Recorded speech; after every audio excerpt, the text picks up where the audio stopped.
Morning ಎಲ್ರಿಗೂ. So ಇವತ್ತು ನಾನು ನನ್ನ ಫ್ರೆಂಡ್ ಕಮ್ ಕ್ಲೈಂಟ್ ಅವಳದು ಮಗುದು ನಾಮಕರಣದ ಮೇಕಪ್ ಇತ್ತು. ಸೊ ನಾವು we are heading to Chintamani. ಎಷ್ಟೊತ್ತಲ್ಲಿ ಅಂದರೆ ಲಿಟ್ರಲಿ 3 o'clock ಮಿಡ್ ನೈಟ್. ಅಲ್ಲಿ 6 o'clock ನಾವು ರೀಚ್ ಆಗಬೇಕಾಗಿತ್ತು. 6 o'clock ಅವಳು 8:30 ರೆಡಿ ಇರಬೇಕಿತ್ತು. So we have to start by 6 o'clock. So ಅದಕ್ಕೆ ನಾವು ಇಲ್ಲಿಂದ ಬೆಂಗಳೂರು BTM ಲೇಔಟಿಂದ ಇಟ್ ವಿಲ್ ಟೇಕ್ 3 hours. ಅಲ್ಲಿ 3 o'clock ಬಿಟ್ಬಿಟ್ಟು ಅದಾದಮೇಲೆ ಹೋಗೋಕ್ಕೆ ಸ್ಟಾರ್ಟ್ ಮಾಡಿದ್ವಿ. This how the journey was. Full ಕತ್ಲೆ ಇತ್ತು. ಅದಾದಮೇಲೆ ಒಂದು ಸ್ವಲ್ಪ ಅಂದರೆ 1-2 hours ಆದಮೇಲೆ we are about to reach our place. ನೋಡ್ಬೋದು, ಇದು ಎಂಟ್ರಿ ಅವ್ರ ಊರ್ದು. ಒಂದು ಸ್ವಲ್ಪ ಬೆಳಕಾಗಿತ್ತು. ಆಮೇಲೆ ಅಲ್ಲಿ ಮಧ್ಯದಲ್ಲಿ ಮಂಡೋಡ್ ಇತ್ತು. ಮಂಡೋಡಲ್ಲಿ ಫುಲ್ ಮಾವಿನಕಾಯಿ. ಎಷ್ಟು ಮಾವಿನಕಾಯಿ ಇತ್ತು ಅಂದರೆ ಆ ಕತ್ಲೂ ನಮಗೆ ಕಾಣಿಸಿದೆ. ಓಕೆನಾ. ಅದಾದಮೇಲೆ ನಾವು ಇಳಿದ್ಬಿಟ್ಟು ಕಿತ್ಕೊಳ್ಳೋಣ, ಯಾರೂ ಇಲ್ಲ ಅಂದ್ಬಿಟ್ಟು ಪ್ಲ್ಯಾನ್ ಮಾಡಿದ್ವಿ. ನಾನು ನನ್ನದು assistant Sagarika, she is the one. So ಅವಳು ಇರಲಿ ಕಿತ್ಕೊಳ್ಳೋಣ ಮ್ಯಾಮ್ ಅಂತ ಹೇಳ್ತಾಯಿದ್ಲು. ಸೊ ನಾನು ಬರೋಲ್ಲ, ನೀನೇ ಹೋಗು ಅಂತ ಹೇಳ್ಬಿಟ್ಟು ಅವಳು ಸಾರಿ ಕಿತ್ಕೊಂಡಾದ್ಮೇಲೆ ಲೈಕ್ ದಾರಿ ಫುಲ್ ಮಾವಿನಕಾಯಿ ಮರ ಇದ್ದೇ ಇತ್ತು. ನಾವು ಎಷ್ಟು ಹತ್ರ ಇಳಿಸಿ ಕಿತ್ಕೊಂಡಿದ್ದೀವಿ ಅಂತ ಗೊತ್ತಿಲ್ಲ, ಅಷ್ಟು ಹತ್ರ ಕಿತ್ಕೊಂಡಿದ್ದೀವಿ. ಸೊ ನಾನು ಅವಳಿಗೆ ರೇಗಿಸ್ತಾ ಇದ್ದೆ, ಮರಕ್ಕೆ ಕಟ್ಟಾಕೊಂಡಿದ್ದಾರೆ ಅಂತ ಎಲ್ಲ.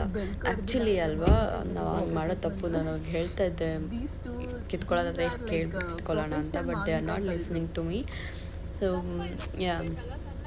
ಅದೆಲ್ಲ ಕಿತ್ಕೊಂಡು ನಾವು ಬಂದು ಮತ್ತೆ ಅವಳು ಮತ್ತೆ ನೋಡ್ತಾನೆ ಇದ್ಲು. ಮತ್ತೆ ಬೇರೆ ಮರದಲ್ಲಿ ಕಿತ್ಕೊಳ್ಳೋಣ ಕೈಗೆ. ಮತ್ತು ಎಲ್ಲ ಮರದಲ್ಲೂ ಹೆಂಗಿತ್ತು ಅಂದರೆ ಕೈಗೆ ಎಟ್ಕೋತಾನೆ ಇತ್ತು ಮಾವಿನಕಾಯಿ. ನೀವು ನೋಡ್ಬೋದು ಎಷ್ಟು ಕೆಳಗಡೆ ಎಲ್ಲ ಬಿಟ್ಟಿತ್ತು ಅಂದರೆ ಅಷ್ಟು ಕೆಳಗಡೆ ಎಲ್ಲ ಚೆನ್ನಾಗಿತ್ತು. ಮತ್ತು ಆ್ಯಂಡ್ ಆಲ್ಸೋ ನಮ್ಮ ಮನೆಗೆ ಬಂದು ಟೇಸ್ಟ್ ಮಾಡಿದ್ವಿ, ಎಷ್ಟು ಚೆನ್ನಾಗಿತ್ತು ಗೊತ್ತಾ ಮಾವಿನಕಾಯಿ ಎಲ್ಲ. ಒಂದು ಸ್ವಲ್ಪನೂ ಹುಳಿ ಇರಲಿಲ್ಲ. ಸೊ ಹಾಗಾಗಿ ಅವಳು ಫುಲ್ ಸಪೋರ್ಟು ಸಿಕ್ಕಿದ್ರೆ ಇನ್ನೂ ಚೆನ್ನಾಗಿರುತ್ತೆ ಹೋಗುವಾಗ ಅಂತೆಲ್ಲ ಹೇಳ್ತಾ ಇದ್ಲು. ಅದಾದಮೇಲೆ ನಾವು ಮತ್ತೆ ಅಲ್ಲಿಂದ ಸ್ಟಾರ್ಟ್ ಮಾಡಾದ್ಮೇಲೆ ಒಂದು ಸ್ವಲ್ಪ ಬೆಳಕಾಗಿತ್ತು. ನೀವು ನೋಡ್ಬೋದು ಎಷ್ಟು ಬ್ಯೂಟಿಫುಲ್ಲಾಗಿ ಕಾಣಿಸ್ತಿತ್ತು ವ್ಯೂ ಅಂತ. ಅಂದರೆ ಇಟ್ ವಾಸ್ ಲಿಟ್ರಲಿ ಲೈಕ್ ನಾನು ಯಾವತ್ತು ನಾನು ತುಂಬ ಬೇಗ ಎದ್ದೋಳಲ್ಲ. ಬೇಗ ಇದ್ರೂ ಜಸ್ಟ್ ನಾನು ಕ್ಲೈಂಟ್ ಟೈಮಿಂಗ್ಸಿಗೆ ಎದ್ದಿರ್ತೀನಿ. ವಿತಿನ್ ಬ್ಯಾಂಗ್ಳೂರ್ ಇರುತ್ತೆ. ಈ ಥರ ನೇಚರ್ ನಮಗೆ ಸಿಗೋಕ್ಕೆ ಇಟ್ಸ್ ವೆರಿ ರೇರ್. ನನಗಂತೂ ಎಲ್ಲೋ ಒಂದು ಕಡೆ ಕರ್ಕೊಂಡೋಗಿ ಬಿಟ್ಟಂಗೆ ಆಗ್ಬಿಟ್ಟಿತ್ತು. ಅಷ್ಟು ಚೆನ್ನಾಗಿತ್ತು. ನಾನಂತೂ ಎಲ್ಲ ನೋಡಿ ಎಂಜಾಯ್ ಮಾಡ್ತಿದ್ದೆ.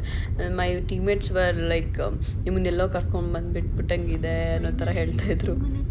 ಸೊ ಅಷ್ಟು ಚೆನ್ನಾಗಿತ್ತು ವ್ಯೂ. ನೀವು ನೋಡ್ಬೋದು, ರೋಡ್ಸ್ ಇರಲ್ಲ, ಚಿಕ್ಕ ರೋಡ್ಸು, ಬಟ್ ಸ್ಟಿಲ್ ಎಷ್ಟು ಚೆನ್ನಾಗಿತ್ತು ಗೊತ್ತಾ. ನಾನಂತೂ ಸಿಕ್ಕಾಪಟ್ಟೆ ಎಂಜಾಯ್ ಮಾಡಿದೆ. ಸೊ ಫೈನಲಿ ನಾನು ಅವಳ ಮನೆಗೆ ರೀಚ್ ಆದೆ. ಅವಳು ವಿಡಿಯೋ ಮಾಡ್ತಾಳೆ ಯೂಟ್ಯೂಬಲ್ಲಿ. ಸೊ ಅವಳು ವಿಡಿಯೋ ತೊಗೊಂಡು, ಸೊ ಇಲ್ಲಿ ನಾವು ಅವಳದು ವಿಡಿಯೋ ಸ್ಟಾರ್ಟ್ ಮಾಡಿದ್ವಿ.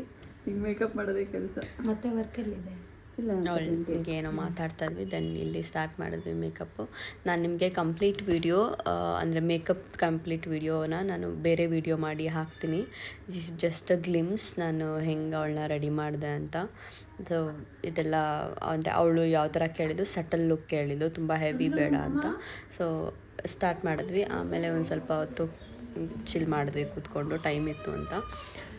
ಕಾಫಿ ಕೊಟ್ಟರು, ಕಾಫಿ ಕುಡಿದ್ವಿ. ಅದಾದಮೇಲೆ ಮತ್ತೆ ಸ್ಟಾರ್ಟ್ ಮಾಡಿದ್ವಿ.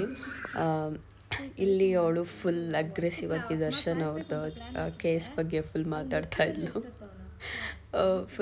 ಅವಳಂತೂ ಫುಲ್ ಅಗ್ರೆಷನ್ ಆಗೋಗಿದ್ಲು. ಹಾಗೆ ಹಿಂಗೆ ಅಂತ ಹೇಳ್ತಿದ್ಲು. ನಾನು ಅದಕ್ಕೆ ಆ ವಿಡಿಯೋ ಕ್ಲಿಪ್ ಹಾಕಿಲ್ಲ. So I am sorry for that. ಹಾಗೆ ಮಾತಾಡ್ಕೊಂಡು ಹಾಗೆ ಬೇಸ್ ಮೇಕಪ್ ಮುಗಿಸ್ದೆ. ಅವಳಿಗೆ ಲೆನ್ಸ್ ಹಾಕಬೇಕಿತ್ತು. ಲೆನ್ಸ್ ಹಾಕ್ದೆ. ಈಗೊಂದು she is not okay with she is not comfortable and ಮಾಡಿದ್ವಿ. ಆಮೇಲೆ ತೆಗೆದುಬಿಟ್ವಿ ಲೆನ್ಸ್ನ. ಅವಳು ಕಂಫರ್ಟ್ ಇರಲಿಲ್ಲ ಅಂತ. ಆಮೇಲೆ ಇದು ಹೇರ್ ಸ್ಟೈಲ್ ಮಾಡ್ತಾಯಿದ್ದೀನಿ. ಐ ಮೇಕಪ್ ಮುಗಿಸಿ ಹೇರ್ ಸ್ಟೈಲ್ ಅವಳಿಗೂ ಸಿಂಪಲ್ ಬೇಕಿತ್ತು. ಜಸ್ಟ್ ಲೈಕ್ ಏನು ನಾರ್ಮಲ್ ಕುಚ್ಚು ಹಾಕಿ ಬ್ರೈಡ್ ಬೇಕಿತ್ತು.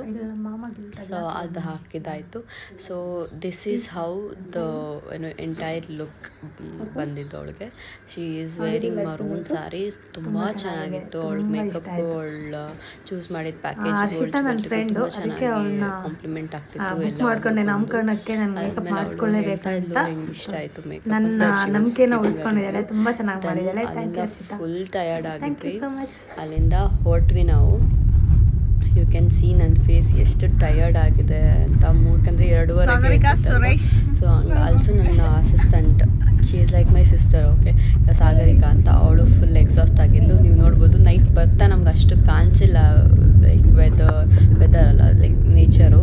ಹೋಗ್ತಾ ಎಷ್ಟು ಗ್ರೀನರಿ ಇತ್ತು ಅಂದರೆ ನಾನಂತೂ ಫುಲ್ ಎಂಜಾಯ್ ಮಾಡಿದೆ. ಗೈಸ್ ಕ್ಯಾನ್ ಸಿ ಅಲ್ಲಿ ರೇಷ್ಮೆ ಏನು ಬೆಳೀತಾ ಇದ್ದು. ಆ್ಯಂಡ್ ಆಲ್ಸೋ ಮತ್ತೆ ಹೋಗೋವಾಗ ನಮಗೆ ಮಾವಿನ ಮರ ಕಾಣಿಸ್ತು.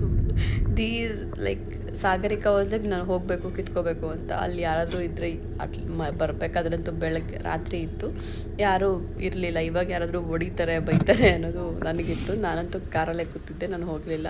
ಸೊ ಅವಳೇ ಹೋಗಿ ಎಲ್ಲ ಕಿತ್ಕೊಂಡ್ಬಿಟ್ಟು ಕಾರ್ಗೆ ಹಾಕಿದ್ರು. ಹಂಗೆ ಒಂದು ಸ್ವಲ್ಪ ಹೊತ್ತು ಟೀಸ್ ಮಾಡ್ಕೊಂಡು ಒಬ್ರನ್ನೊಬ್ರನ್ನ ಮಾಡ್ತಾಯಿದ್ವಿ, ಲೈಕ್ ಆಟ ಆಡ್ಕೊಂಡೆ. ನನಗಂತೂ ಇದು ಫಸ್ಟ್ ಟೈಮ್ ಎಕ್ಸ್ಪೀರಿಯೆನ್ಸು ಈ ಥರ ಬೇರೆಯವ್ರ ತೋಟಕ್ಕೆ ಹೋಗಿ ಕದ್ದು ತಿನ್ನೋದೆಲ್ಲ. It was fun. ಅದಾದಮೇಲೆ ನಾವು ಇನ್ನೊಂದು ಮರಕ್ಕೆ ಹೋದ್ವಿ, ಹಲಸಿನಣ್ಣು ಕಿತ್ಕೊಂಬಂದ್ವಿ. ಸೊ ಅದು ಅಷ್ಟು. So this is it guys. Thank you for watching.